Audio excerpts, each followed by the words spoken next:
Hey, and welcome to Reminiscent Evil. I'm your host, Josh, and with me this episode is Chris, and we just watched Resident Evil Degeneration. Yeah.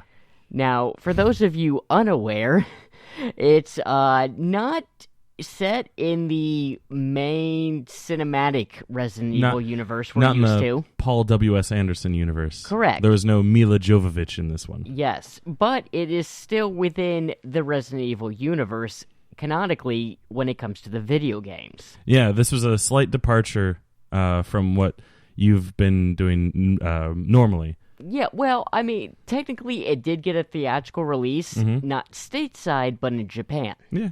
And, I mean, not like you were, being held to doing just theatrical. U.S. releases, at least. Yeah. Yeah. But yeah, and this was the first time I'd ever seen this. I knew that there were CGI, quote unquote, like in-game universe movies. Yeah. Because like I was looking it up and like I saw that this follows more or less directly right after the events, or a year after the events of Resident Evil 4, Correct. The video game. Yes. It even has some of the characters from the series. Yes, this one, the two main stars are Claire Redfield, the sister of Chris Redfield, and Leon Kennedy, the infamous rookie cop from Resident Evil 2, which is where both of these characters originally did appear as the main characters to begin with. Yeah. So this is the second time they've been thrown together dealing with zombie bullshit. Well, weren't they both... I mean, I don't know the games at all. This is just from what I was reading. Weren't they both in Resident Evil 4, or was I just reading that that it takes events from Resident Evil 4 and continues on with them? It takes events. Okay. Resident Evil 4 was the first time since Resident Evil 2 that we get to see Leon in action again. Yeah. But yeah, it picks up after Leon has joined the U.S. government as an agent, kind of under direct supervision of the president to deal with the after effects of Umbrella in Resident Evil 2. Gotcha. I gotta say, it was a little weird watching it because, like for the most part, like CG animated features nowadays, or at least the ones that I see, are all like the Pixar style. Like Toy Story and. I saw The Good Dinosaur. I think that's the most recent one I've seen. But like The Incredibles and stuff like that, where like it's very much just an animated movie. Whereas this, it felt a lot like watching cutscenes from a video game, which makes sense because that's the universe that they're working with. So like to keep the animation style the same, works. But like it was kind of jarring for me to watch it as just a movie, Yeah, well, and especially because it's not of the same quality of effects as, say, like the cutscenes in a Metal Gear Solid game, which those cutscenes alone, if you put them all together, make up about a longer runtime than, say, even the film Titanic. Yeah, it's like something like a 5-hour movie. Yeah, pretty much. So yeah, I mean, the animations from this and the effects and everything were very much of... taken directly from like the same development that would have gone into a Resident Evil game for that time. It looked like they basically used the same animation studio that they use for their games, which is fine. Yeah, I mean, use what you know. Yeah, you already have a relationship. They've already worked with you for these types of characters, these types of actions, stuff like that. But also at the same time, like it was the same kind of writing and acting, which is usually a bit stiffer in video games than in a feature movie. So it made it kind of hard for me to watch, just trying to sit back and enjoy it as a movie itself. Yeah, I mean, these aren't the kind of, animations and storytelling that really lend themselves to a theatrical release, which I can see is why it was only in Japan, and over here we got it only on DVD, Blu-ray, downloadable media. But anything from the plot that you did like, or anything in particular that just really stuck out to you as like annoying? One of the things that I really liked was actually the Curtis creature at the end. I guess the big boss of the movie. Yeah, the final end boss. Yeah, with the creepy giant eyeball on his right shoulder. Yeah, I thought that the design for that was really cool and better than anything that I can remember in the live action movies. Yeah, the live action movies really haven't. Well, they tried it with the one where they're in the Nevada desert. Right. But yeah, that really didn't go to the same level as like what you can pull off with creating something in a computer. Yeah. And like I don't know what it was, but like every time that guy was on the screen, it looked like they. I mean, it's all CGI, so it's not like they use different cameras, but it looked like they were using a different camera, almost like that creature was like an actual like stop motion miniature instead of completely animated from a computer, and I really liked that too, as a huge fan of miniatures and stop motion, like puppetry and stuff like that. Yeah, it definitely looks like they poured all the effects work into just that one character, and everyone else kind of just walked like they had a tree stuff up their ass. Yeah, exactly. Then the big thing that I pulled from it that was like a negative was that just it was so, to me it seemed very slow. Very very story driven, but not good enough in a technical sense to keep my attention. Like the acting was very dry. So, like, I wasn't compelled to really like any of the characters. It seemed like they, like, when they would, like, move the plot forward, it just kind of seemed like they were jumping to plot points and stuff like that. Yeah, it felt very much like a video game. Yeah. Without the actual interaction of a video game. Exactly. Yeah, I would agree with that. Yeah, I mean, it's not one that really. Like this one, it's great as like a run, like a test of like what they could have done with a film like this, but it's no Final Fantasy Spirits Within. Yeah. Or the other Final Fantasy movie. Advent Children, I think, was the other one. Yeah, that sounds right. Yeah, but it had a lot of false endings too. Yeah. Every like 20 minutes it had like a false ending, and that was really kind of annoying because like the first 20 minutes, the first act of the movie all takes place inside an airport, and like that was basically like a self-contained short story in and of itself. Yeah, that almost felt like for all the marketing for it, all centered on like a zombie outbreak at an airport. Yeah, like you thought that was the entire movie. Yeah, and when that ended, I was like, oh, they've wrapped everything up. Like, I mean, not like they like opened up a whole lot of different strings that they needed to tie up, but I was like, oh yeah, action's over. Yeah, like zombies get discovered at an airport. It looks like a terrorist attack with bioweapons that produce them. All the bad people get caught. All the zombies get killed. Military saves the day. Yeah. Roll credits. Mm-hmm. It was more of a cold open that just happened to last 20 minutes. Yeah. Than the first act of a larger script. Yeah, and then it kind of takes almost like a network television turn of like, oh wait, there's more. Yeah. Yeah. I would have been totally fine if they had found some way to just make the entire movie just in that airplane hangar or in the airport. Yeah, stretch it out a bit more, almost kind of like that one Left 4 Dead level. Yeah, or like how Die Hard. The entire thing pretty much is at an airport, and then only 30 more minutes of like the end of it takes a surprise turn and leaves the airport. Yeah, yeah, and then like the end of the action in the airport in this movie was followed up by like 10 minutes of just talking and like not really saying anything. And then out of nowhere, oh, by the way, there's like terrorists. What? Yeah, like the very, very long cold open did a lot of really good story setup on its own. You saw where it was being driven to, the narrative, and where it ended on that. and then they, like you say, spend about 10 or 20 minutes trying to just shoehorning in more script that comes out of nowhere to justify extending. To justify another hour worth of movie. Yeah, and then it's almost nonstop action from that point. Kind of. But not as, dragging But yeah, on. not as... Well,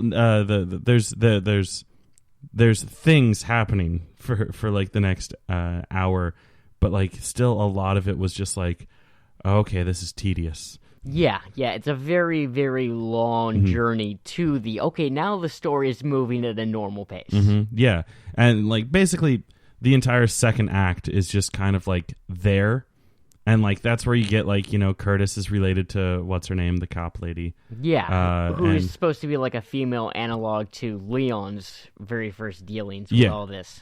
Yeah, and then you get Claire going to the Knot Hive with the scientist guy. Yeah, the new biotech company that for this film's purposes might as well be the new Umbrella. Yeah.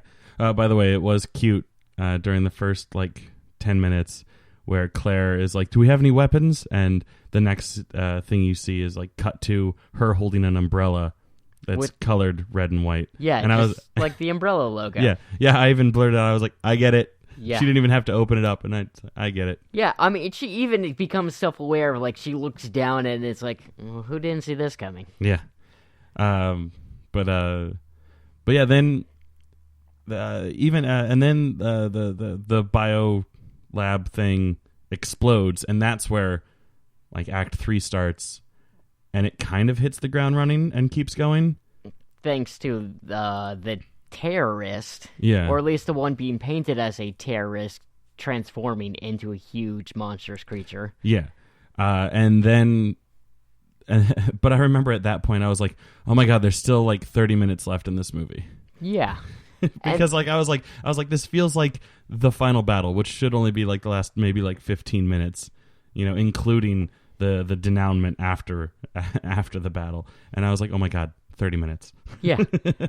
What did you think of the voice acting of the characters? I liked them. They all seemed to be fairly natural.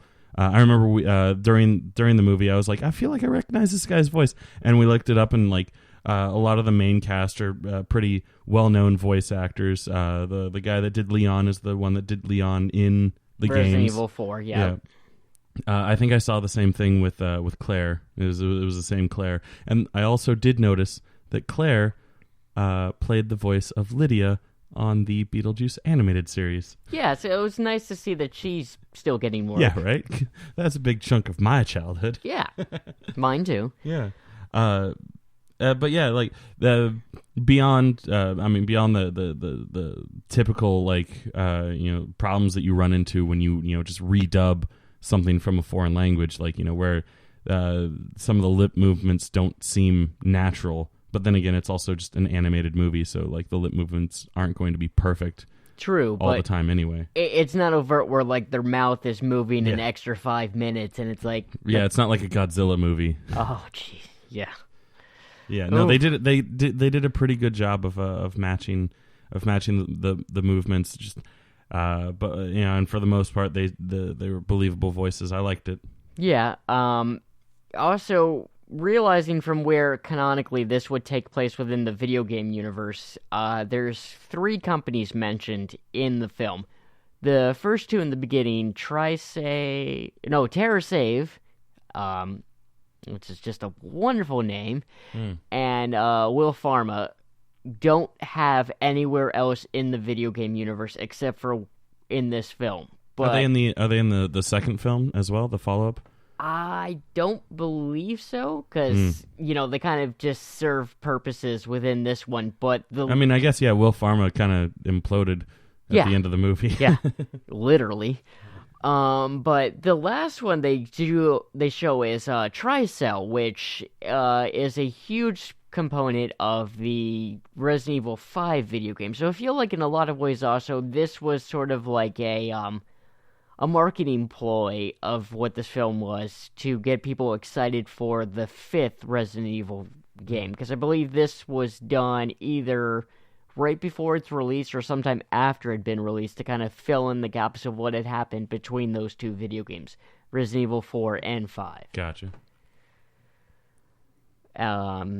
Which worked. I mean, it made money, not as much as what the budget was for it to get in theaters in Japan. Yeah, the unfortunately, while we were trying to look up like budget versus what it made, we could only find the U.S. budget, and then only the profit in yen. So we couldn't quite find one specific like net gross of what the movie made per se. But I have to feel like box office wise, it probably didn't make back all of its money. It probably did after the fact. Yeah. I'm sure. Yeah, I mean, I'm sure in general it was more of a direct to DVD like market kind of movie. If it was in theaters, I imagine it would probably be more of a select thing anyway. I mean, the Japan market, who knows? I don't know anything about their market, so they might have been, crazy for it, and Well, I have to imagine so because it got a sequel in 3D, but still the same animation. Yeah. So they made enough money to make more. Yeah. Sadly, just one more. Yeah. So far. Yeah. Fingers crossed, because, the series isn't going anywhere. There's still plenty of untold stories they could just create to be made into another CGI film. I mean, look at the live-action ones. At that point, they're kind of just still cherry-picking plot points. If the video games and movies from this franchise has taught us anything, is that you can pull anything out of your ass and still make it entertaining. Oh, yeah. I mean, that's how most video game adaptations work. Yeah. And most video games in general. Yeah. So, takeaway from this film, Chris? Personally, on the thumbs down side, for me, I think this is definitely more of a fan of the video game series type of movie. I spent most of the movie going, "Who's that? Is this a person from the game? Is this something from the game? Josh, what's going on?" Yeah, So I think having a background with the video game, you'll be able to appreciate what's going on more in the movie, and then you're also just more accustomed to the type of storytelling style of the game series, because it did seem very much in line of what I do know of video game like cutscenes and stuff like that. Yeah, no, I would totally agree. Like, if you really enjoy just what you've seen of the live action films, this one may not be for you unless you want to see what they drew inspiration from is like, and maybe not play a video game of the series, but just still get a taste of what the video games invoke. It is a good like screenshot of the video game franchise without having to play the game, which is very tedious for someone like me. I don't like sitting there playing games, so I can. Yeah, basically what you said. Like, I can check this out and be like, oh, okay, this is what kind of like the source material is, and then I can weigh that against how much I like the live action movies versus this. Yeah, well said. Thank you. So that's all right. Yeah, I think that pretty much does it for this episode. We don't have a whole lot because, well, the film isn't a whole lot itself. Yeah, it was a lot of drawn out stuff. Like, I feel like this film could have been a great 30-minute short. Oh yeah, definitely. Or maybe even an hour long. Get it right at the 65-minute mark to be considered a feature length film, and it would have been great. My problem was that it felt like there was a lot of filler. Yeah, which again, I can definitely see why it never saw a commercial release over here. Yeah. It wouldn't have justified the ticket sales. Mm-hmm. Unless, we went back in time to when going to see a movie would have been $7, $8 maybe. Yeah, back when I was a kid, and the matinee price was $5 and the evening price was $7, $8. Yeah. Springfield Mall. Good times. Cineplex Odeon. Yeah. Oh well. Yeah. All right, folks. Well, this has been another episode of Reminiscent Evil. As always, I was your host, Josh, with my wonderful co-host for this episode, Chris. Thanks for listening. Yep, and we will see you guys next time.